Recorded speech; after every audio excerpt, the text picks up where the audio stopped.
भी सबसे पहले आपको क्लियर रखना होगा।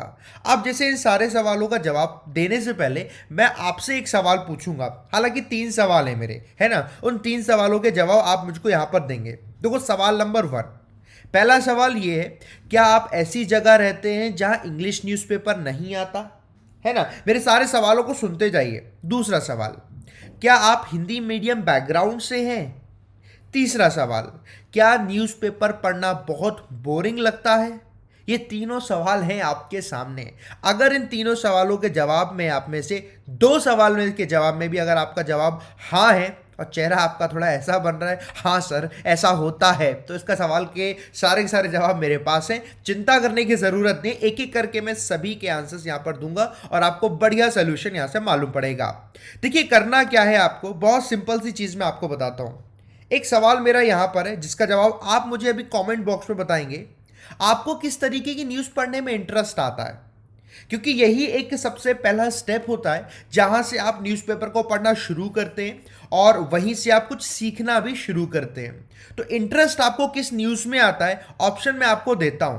नंबर 1, क्या आपको एंटरटेनमेंट वर्ल्ड को लेकर न्यूज़ को पढ़ने में इंटरेस्ट आता है। जैसे कि हमने कहा कि हमने फिल्म की बात कर दी, आपको मज़ा आता है सुनने में, हाँ उसे पढ़ने में मज़ा आता है, आपको इंटरेस्ट आता है। मूवी से रिलेटेड कुछ बात हो रखी है तो इंटरेस्ट आता है। एंटरटेनमेंट से रिलेटेड कोई भी चीज़ अगर आपको इंटरेस्ट आता है मुझे बताना, हाँ सर आता है।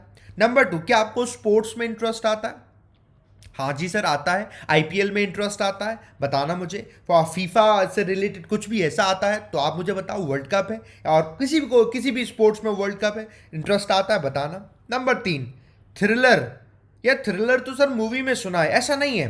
थ्रिलर मतलब जिंदगी में भी होता है। आपको क्या ऐसी न्यूज़ पसंद है जहां पर आपको मालूम है कोई एक क्रिमिनल है, क्रिमिनल ने कोई क्राइम किया, आपने देखा कहीं चोरी चकारी हो गई है, क्या आपको इस तरीके की न्यूज़ पढ़ने में इंटरेस्ट आता है। देखो मैं आपको जज नहीं करूंगा कि नहीं, आप कहो कि हाँ सर मुझे तो ऐसी न्यूज़ पढ़ने में इंटरेस्ट आता है। ये सिर्फ एक मैं इंटरेस्ट जानना चाहता हूं, आप बताना कि इसमें इंटरेस्ट आता है यस और नो करके। और या फिर आपको interest economy, business, social economy इस तरीके के आर्टिकल पढ़ने में इंटरेस्ट आता है।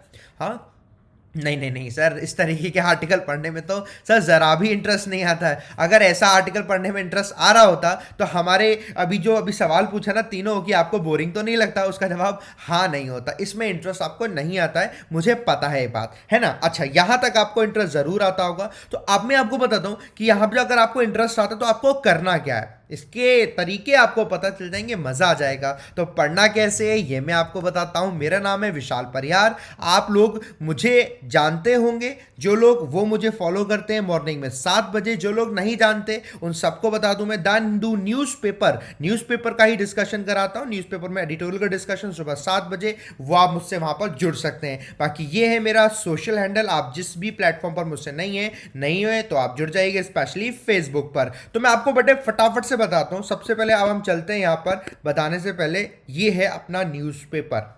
हम लोग न्यूज़पेपर पर आ गए, ये मैंने न्यूज़पेपर ओपन करके रखा हुआ है। आपके पास न्यूज़पेपर ये ऑनलाइन मोड में है। आपको पहला सवाल पूछा था कि आपके पास न्यूज़पेपर है या नहीं है, कोई दिक्कत नहीं, आप इसे ऑनलाइन सर्च करिए आप, ठीक है। तो न्यूज़पेपर आपके सामने आ गया, मैंने पहला पेज ओपन कर रखा है फ्रंट वाला। आपको फ्रंट में नहीं, आपको स्पोर्ट्स में मजा आता है। लो स्पोर्ट्स आ गया, ये लिखा हुआ है स्पोर्ट्स, मैंने स्पोर्ट्स की न्यूज़ खोली। आप कुछ मत पढ़ो, आप स्पोर्ट्स को लेकर पढ़ो। देखो स्पोर्ट्स को लेकर जैसे ये लिखी हुई है, Friday the 13th brings bad news for IPL, governing council decides to suspend tournament till April 15। आपने क्या करना है, ये देखो लाइन लिखिए, मैंने ऑलरेडी क्या है, ये जो लाइन है ना यहां से लेकर यहां तक ऑलरेडी कॉपी करके पेस्ट कर रखी है अपनी पीपीटी में। तो फटाफट से हम अपनी पीपीटी की तरफ पढ़ेंगे और इन लाइंस को पढ़कर मैं आपको सिखाऊंगा किस तरीके से आपको इंटरेस्ट कैसे आएगा और यहां से आप बच्चे इंग्लिश सीखोगे कैसे, ठीक है। तो आ चलते हैं यहां पर, चलिए ये है वो लाइन आपकी जो मैंने वहां लिखी हुई देखी थी और उसको लेकर हम लोगों को पढ़ना है। देखो पढ़ना कैसे होता है, जैसे आपने पहले 2 तरीके होते हैं पढ़ने के। पहला तरीका होता है पहले आप उसका मतलब समझेंगे, मीनिंग क्या है। दूसरा तरीका क्या होता है, आप उससे इंग्लिश सीखेंगे, इंग्लिश कैसे सीखनी है। तो पहले मीनिंग फिर इंग्लिश। मीनिंग देखो क्या कहता है, the board of control for cricket in India यानी कि बीसीसीआई हैज सस्पेंडेड, उसने सस्पेंड कर दिया है इंडियन प्रीमियर लीग यानी आईपीएल के जो 13th एडिशन होने वाला था April 15 तक, यानी वो सस्पेंड कर दिया है। उसके बाद ही होगा जो कुछ होगा, किसकी वजह से, ओइंग टू दी कोविड-19 यानी कि कोरोना वायरस आउटब्रेक जो हो चुका है, यानी कि बहुत तेजी से जो फैला है उसकी वजह से।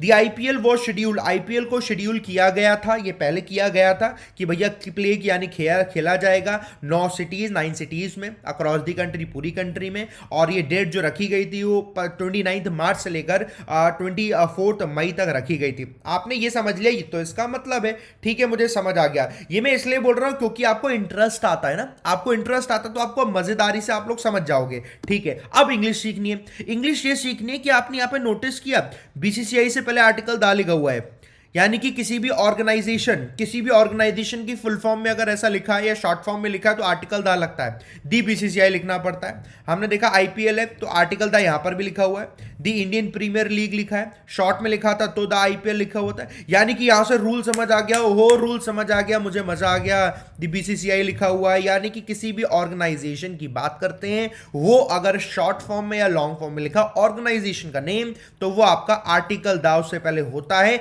ये आपका ग्रामर का रूल कहता है। आपने ये चीज सीख ली जी, आप वहां से सीख रहे हैं जो न्यूज में आपको इंटरेस्ट आता है। मैं सबकी बात ही नहीं कर रहा हूं, समझ रहे मेरी बात। चलिए इतना सीख लिया, आपको बहुत ज्यादा ढूंढने की जरूरत नहीं है, थोड़ा सा आपने ढूंढा, ठीक है, इतना तो आपको समझ आ गया, ज्यादा आपने ढूंढना नहीं है। चलो ठीक है, इसमें और क्या ढूंढ सकते हैं। और आपने ढूंढा, देखो लिखा है हैज लिखा हुआ है, थर्ड फॉर्म लगा हुआ है। आपने रूल समझ लेना है कि हैज दिया होता तो हैज के बाद हम थर्ड फॉर्म लगाते हैं, और हमेशा थर्ड फॉर्म लगेगा जब कहीं हैज और हैव दिया होना चाहिए, थर्ड फॉर्म आना ही आना है। ये दिमाग में रख लिया, बहुत छोटी छोटी चीजें, लेकिन दिमाग में रख लोगे तो अच्छा रहेगा।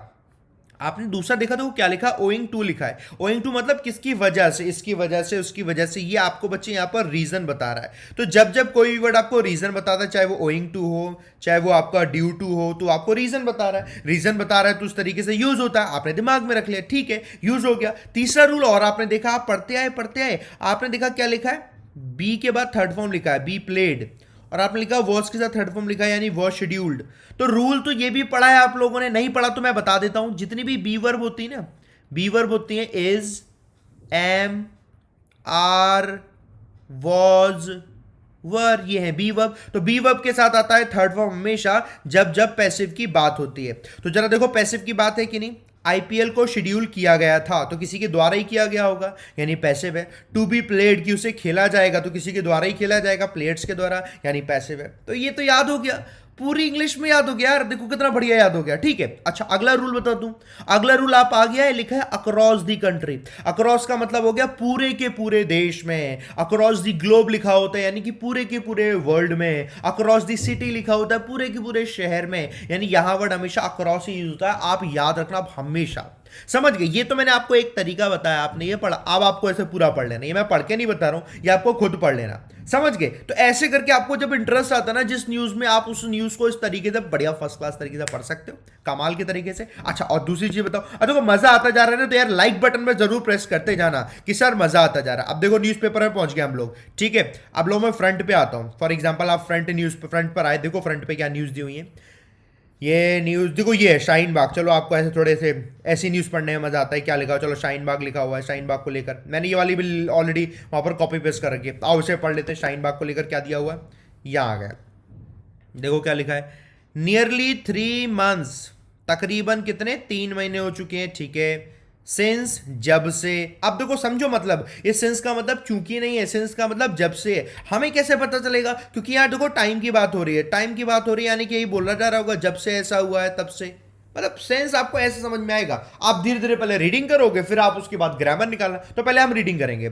नियरली 3 months, 3 महीने तकरीबन हो गए, ठीक है। सिंस, जब से। दे बिगेन देयर प्रोटेस्ट, जब से उन्होंने अपना प्रोटेस्ट शुरू किया है। प्रोटेस्ट हमेशा किसी ना किसी चीज के अगेंस्ट ही होता है, प्रोटेस्ट सपोर्ट में कभी नहीं होता। तो प्रोटेस्ट के बाद जिसकी अगेंस्ट होगा हमेशा अगेंस्ट ही लगेगा। किसके अगेंस्ट हुआ, the amendment citizenship law, the national register of citizen and the national population register, 3 चीजों के बीच में हो गया। यानी कि जो सीए है, एनआरसी और एनपीआर। आर्टिकल दा देखो लगा सबके पेज है, ये भी आर्टिकल दा, ये भी आर्टिकल दा, ये भी आर्टिकल दा, फुल फॉर्म लिखा हुआ है ना।